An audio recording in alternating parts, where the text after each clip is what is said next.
How do you know if someone's the greatest player on a rugby field? Is it the number of tries they've scored? Is it their number of World Cup wins? Or is it the influence they have on players around them? Well, there's this one man from France at the moment that's making a really strong case to be labelled as one of the greatest of all time. Now, it is still early days, but some of the things he's managed to achieve in his relatively short career is pretty remarkable. Antoine Dupont's been labelled a lot of things, and one thing I often stumble across is the term overrated. You're an idiot if you think he's overrated or just your average scrum half. Boom, roasted. If we look at his individual accolades, it's pretty impressive.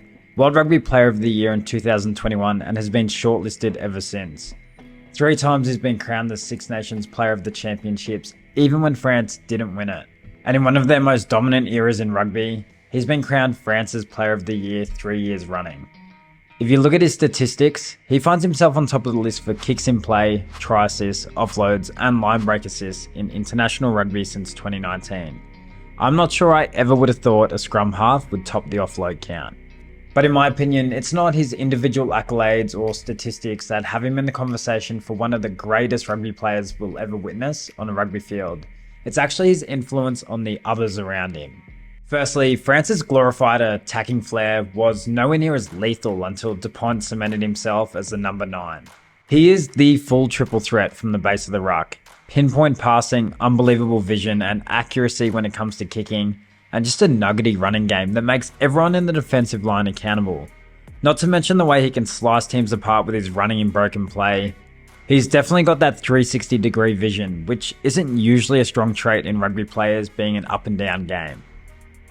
After just watching France perform in the Six Nations, you can tell they're really missing him. And it was the same in the World Cup when he missed a few games with that fractured or broken jaw. Still not convinced of his influence?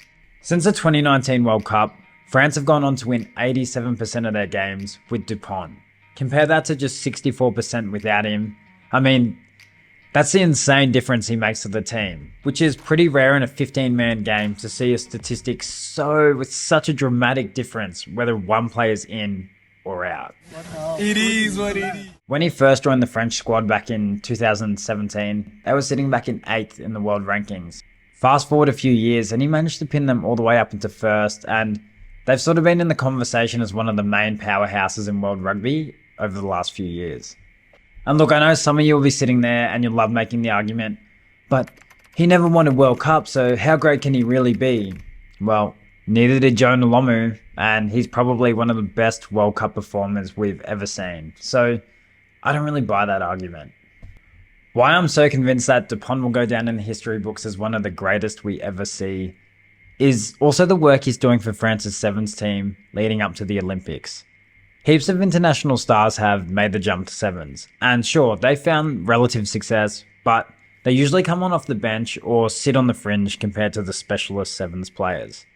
But in Dupont's case, he's turning into one of the main features for their Sevens side, and carried them to their first title win in 19 years. His debut tournament before that in Vancouver, he managed to help them secure a 3rd place finish. Sure, we might be jumping the gun saying Dupont will go down as one of the greatest ever. But if he continues on this trajectory he's on, there's no reason why he can't be, and he'll have a pretty compelling case when he decides to hang up the boots. Let me know what you think. Are we watching one of the GOATs in action every time he steps onto the field, or is he simply overrated?